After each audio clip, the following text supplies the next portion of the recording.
Hello everyone and a very warm welcome to my weekly update. What an extraordinary year 2020 has been. Who would have thought this time last year that we would be going into lockdown on the 23rd of March and dealing with a global pandemic? And the ramifications of that, of course, were quite extraordinary. It was a story of two halves, and those supplying the out of home market lost market access overnight.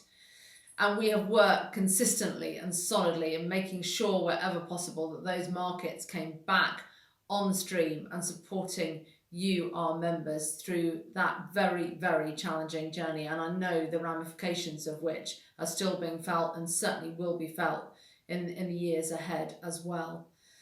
But it didn't end there. Dealing with this transition year as we depart the EU, sadly, talking to you today on the 23rd of December, we still don't know what the EU-UK trading relationship will be. We as an NFU remain, as always, committed to doing everything that we can to get a deal over the line. It is about planning for the worst and hoping for the best. I really do hope it is in the economic interests of both sides that we conclude a deal. And we will, of course, keep you updated on that, either through this format or through a podcast. I'd urge everybody to download the NFU app. That will give you real-time information when it happens over the Christmas period.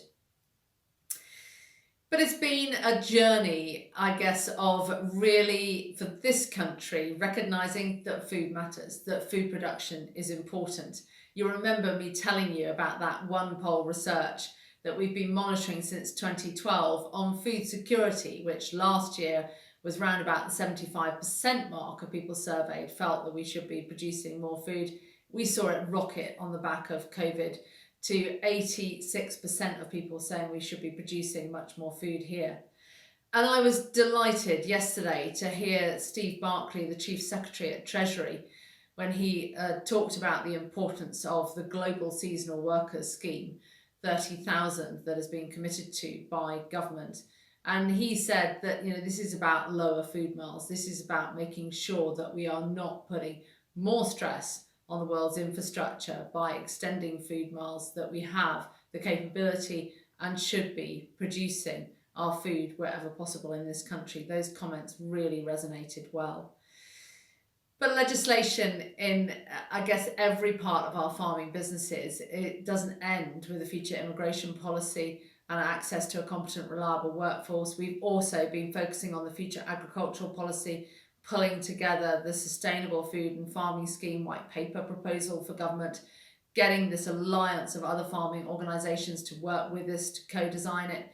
It's work in progress. The message is landing. We now are very much talking to DEFRA about sustainable farming rather than just environmental delivery. It's got to come from this market orientation around food production and environment. It can never be an either or. And we need profitable, thriving businesses if we are ever to deliver more for the environment. On trade, I think the highlight of this year for me has been the amazing coalition that came together with environmental NGOs, all farming organisations, animal welfare experts, and the nation's greatest chefs, led by a tour de force with Jamie Oliver at the helm. We saw enormous pickup across the country. We saw 1 million people sign our food standards campaign and say very clearly that we do not expect to see food imported into this country that is produced to lower standards. We saw 500,000 people on the back of that campaign sign up to be Back British Farming supporters. And of course, we saw 80,000 people decide to email their MPs. And this message landed. I had meetings with all party leaders, as you know, and I was really pleased, really relieved to get the TAC, the Trade Agricultural Commission, on the face of the trade bill and the reporting requirement as an amendment into the agriculture bill. We are now the only sector at this moment in time that has a reporting process on all aspects of agri-food to Parliament before trade deals are ratified. That is an enormous success and something that I feel with primary legislation will be there for the longer term, and certainly will allow an involvement as we come into the term of the next Parliament for my successors to shape the future.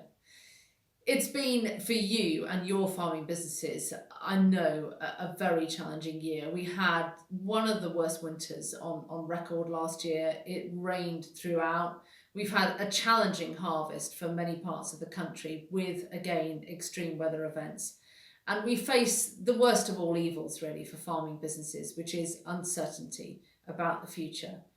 But I just want to reassure you that the NFU, as I've said before, will leave no stone unturned on your behalf. We will leave our heart and souls on that pitch in making sure that British agriculture does have a thriving and profitable future. I committed to you a long time ago that I wanted our farmers and growers to remain the #1 supplier of choice to the UK market across retail, across out of home, and across procurement in our hospitals, our schools, our military. And that remains the ambition. And what you saw with 1 million people, the messages that I get out of retail with more and more people wanting to buy British, I hope that gives you enormous heart as we come to the end of 2020 about what the future holds. This is one of the most prized food markets on the planet. My job is to make sure that it remains your marketplace.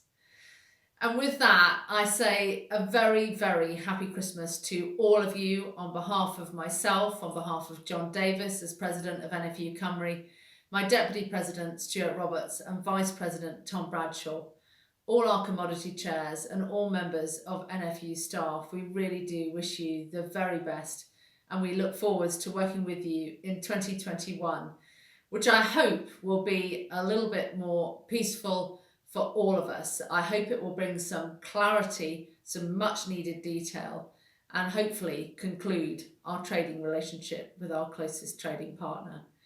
As ever, please do take good care, look after yourselves, and I look forward to speaking to you very, very soon. Thank you.